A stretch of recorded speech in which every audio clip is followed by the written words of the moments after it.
пари, вие сега направихте едно хубаво обещание. Не знам от кой е предизвикана тази тревога, защото и на мен ми е странно, когато чета нещо, което е свързано с моята работа. Всъщност имаше проблеми с сроковете на програмата. Както виждате, май сме отличници в наваксването на срокове. За 3 седмици свършихме абсолютно цялата работа, която трябваше да бъде свършена предишните 2 години. Тоест, имаме слот анализа, той няма нито една забележка. Съответно, имаме приоритетите на програмата. Самите земеделски производители този път харесаха програмата изключително добре. Аз имам много добрия опит в програмата за развитие на селските райони в този рамков период. Бих казал и по СЕПАР. И това, което правим е наистина нов подход. Обърнахме програмата с главата нагоре, защото не е въпросът просто да се усвояват средства, а да има ефект от тяхното усвояване. За какви средства става дума? За всички програмата за развитие на селските райони. 2 милиарда е някъде финансирането, което идва от Европа, плюс държавното дофинансиране.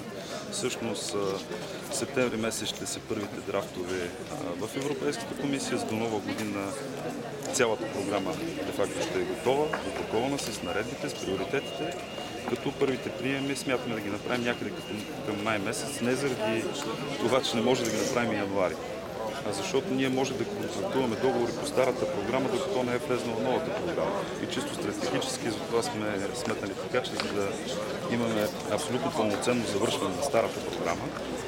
Тоест, знаете, нашата амбиция за спасяването на ние около 100 милиона, които трябва да отидат за мелиоративни съоръжения. Този технологичен срок ще ни трябва, за да може да е ефективно да завършим старата програма.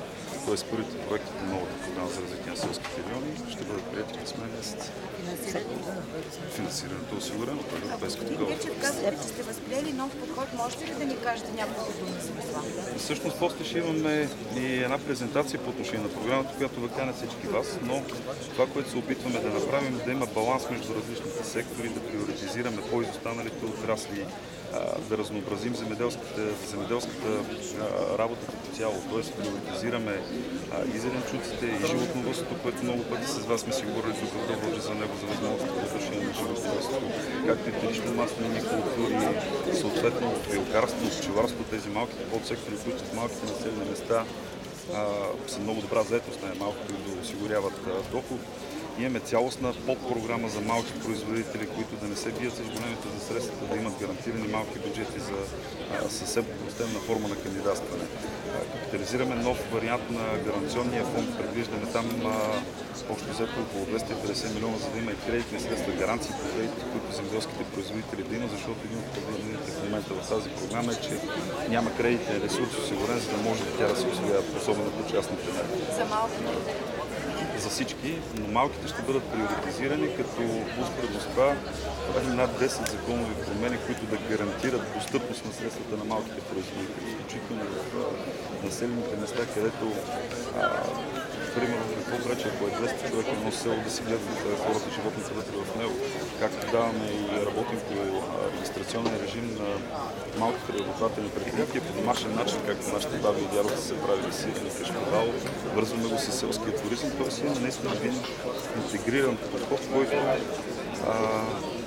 този път трябва да докара и ефективност, т.е. по-голяма заетост, по-голям процент на национален продукт от земеделие. Защото тук от програмите за развитие на селските райони по СЕПАР са наляти някъде около 10 милиарда в селското стопанство. Всъщност брутният национален продукт не се повишава.